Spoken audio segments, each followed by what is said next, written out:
බලවත්ම මිනිසුන්ගේ රහස් සැගවුණු little saint James දූපත.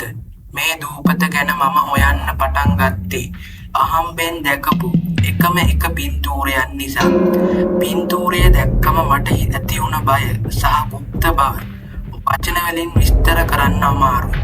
අද මම ඔයාලව අරගෙන යන්නේ ඒ බිහිසුණු පින්තූරයේ තියෙන එප්ස්ටීන් දූපතේ සැගවුණු අතුරුතම කාමරය ඇතුළට. මේ පින්තූරය දිහා බලන්න. සාමාන්‍ය දන්ත වෛද්‍ය කාමරයක බිත්තිවල තියෙන්නේ සිතුවම් හෝ වෛද්‍ය උපදෙස්. ඒත් මෙතන බිත්තිය පුරාම තියෙන්නේ පණ නැති, හිනා නොවන අමුතුම මිනිස් මුහුණු ප්ලාස්ටර් සහ ෆයිබර් ග්ලාස් වලින් හදපු වෙස් මුහුණු. හරියට ඇත්තම මිනිසුන්ගේ මුහුණු වලින් ගත්ත අච්චු වගේ. මේ හැම මුහුණක්ම එකම දිශාවකට බලාගෙන ඉන්නවා. ඒ දන්ත වෛද්‍ය පුටුව දෙසට හිතන්න.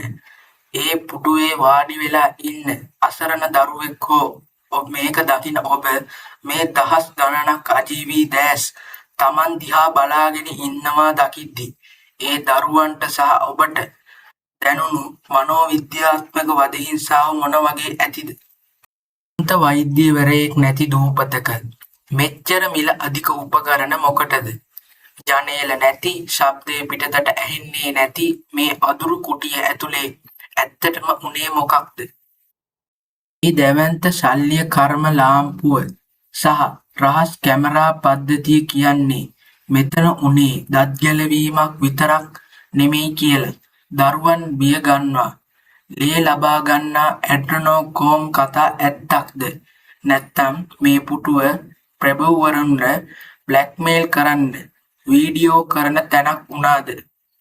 දූපතම දූවිලි වැදිලා තිබුණත් FBI එක එද්දී මේ කාමරේ තිබුණේ හරිම පිරිසිදුව.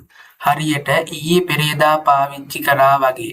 ඒ කියන්නේ අවසන් මොහොතේදී කවුරු හරි උත්සාහ කරලා තියෙනවා මෙතන තිබුණු ලේ පැල්ලම සහ DNA සාක්ෂි මකලා දාන්න. හැබැයි අර අජීවී වෙස් මුහුණු දැක්කම දැනෙන බය නම් කාටවත් මකන්න බෑ.